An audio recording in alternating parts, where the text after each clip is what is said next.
کابل سے دھمکی آئی ہے. کیا دھمکی آئی ہے؟ ہم 10 سال جنگ کے لیے تیار ہیں. پاکستان کو دھمکی دی گئی ہے. ہنسی آتی ہے، دکھ بھی ہوتا ہے، افسوس بھی ہوتا ہے کہ کون ہمیں دھمکی دے رہا ہے. جنگ کی دھمکی دے رہے ہیں جن کو 4 سے 5 دہائیاں ہم نے اپنا پیٹ کاٹ کاٹ کے پالا، جن کی ہم نے مہمان نوازی کی، آج وہ ہمیں 10 سال کی دھمکی دے رہے ہیں. جن کے آنے پر شاید ہم نے ان کا بھرپور ساتھ دیا تھا.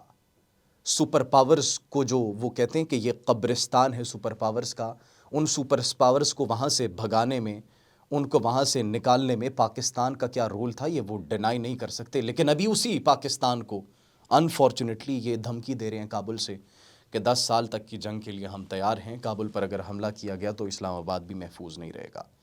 کون لوگ دھمکی دے رہے ہیں؟ وہ لوگ جو کہ غریبوں کے بچوں کو استعمال کرتے ہیں، وہ لوگ جو ایک ہاتھ میں تسبیح اور دوسرے میں پاکستانیوں کا، پاکستانی معصوم شہریوں کا خون رکھتے ہیں، خون سے رنگے ہوئے ان کے ہاتھ ہیں. وہ اب دھمکی دے رہے ہیں پاکستان کو. یہ دھمکی دیں گے پاکستان کو، وہ دھمکی دیں گے جن کے پاس سب سے بڑا خودکش نیٹ ورک ہے پوری دنیا کے اندر.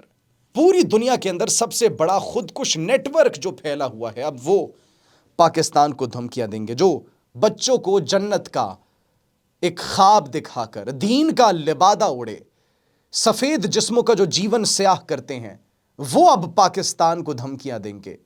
جو غریبوں کے بچوں کو اپنے مفادات کے لیے استعمال کرتے ہیں لیکن خود ان کے اپنے بچے بیرون ملک تعلیم حاصل کرتے ہیں، اب وہ پاکستان کو دھمکیاں دیں گے.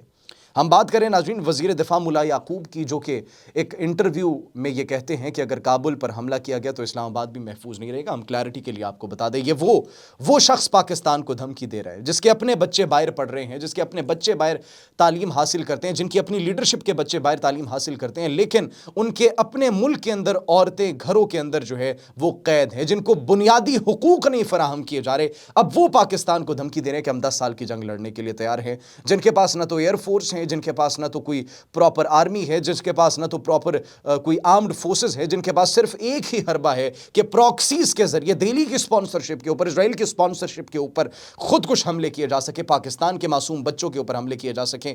وہی جو ان کے ہینڈلرز اور ان کے فائنینشل سپورٹرز جو کام کر رہے ہیں، جس طریقے سے ایران کے اوپر حملہ کیا گیا، اسکول کے اوپر حملہ کیا گیا، 165 طالبات کو شہید کیا گیا، وہی ان کا بھی حربہ ہے. وہی جو ان کی سپانسرشپ پر چل رہے ہیں وہ بھی یہی کام کریں گے جس طریقے سے ان کے ہینڈلرز کام کر رہے ہیں. تو ظاہری سی بات ہے انہی کے نقش قدم پر چلیں گے. اور پھر ناظرین وہ پاکستان کو دھمکیاں دے رہے ہیں. ٹی ٹی پی کو جو ہم تو الگ نہیں کہتے اب ان کو کہ افغان طالبان اور ٹی ٹی پی یہ دو نہیں ہے، ہم ان کو ایک ہی کہتے ہیں کیونکہ وہ تو ان کو دہشت گرد مانتے نہیں ہیں، جن کو اقوام متحدہ دہشت گرد ڈکلیئر کر چکا ہے، جن کو مختلف دنیا کے ممالک دہشت گرد ڈکلیئر کر چکے ہیں. پاکستان کے اندر ان کی کارروائیوں کے بعد اگر ان کو دہشت گرد نہ کہا جائے تو پھر اور کیا کہا جائے؟ وہ ان کو دہشت گرد ماننے کے لیے تیار ہی نہیں ہے. کیوں؟ کیونکہ وہ ان کے نظریے کو پاکستان میں پھیلانے کے لیے اپنا ایک آلہ سمجھتے ہیں کہ یہ ہمارے ایک آلہ ہے، ایک آلہ کار ہے ہمارے. دیٹس دا ریزن ان کو یہ ڈکلیئر نہیں کیا جاتا. اور صرف یہ نہیں ناظرین، بلکہ دہشت گردوں کی پشت پناہی جو یہ کرتے ہیں، جو ان کی ٹریننگ کی جاتی ہے، جو ان کو تربیت فراہم کی جاتی ہے، اس کے ساتھ ساتھ جس طریقے سے ان کو سپورٹ فراہم کی جاتی ہے، اڈے فراہم کیے جاتے ہیں، یہ اب پاکستان کے اوپر حملہ کریں گے، یہ اسلام آباد کے اوپر حملہ کریں گے، یہ پاکستان کے ساتھ 10 سال تک جنگ لڑیں گے.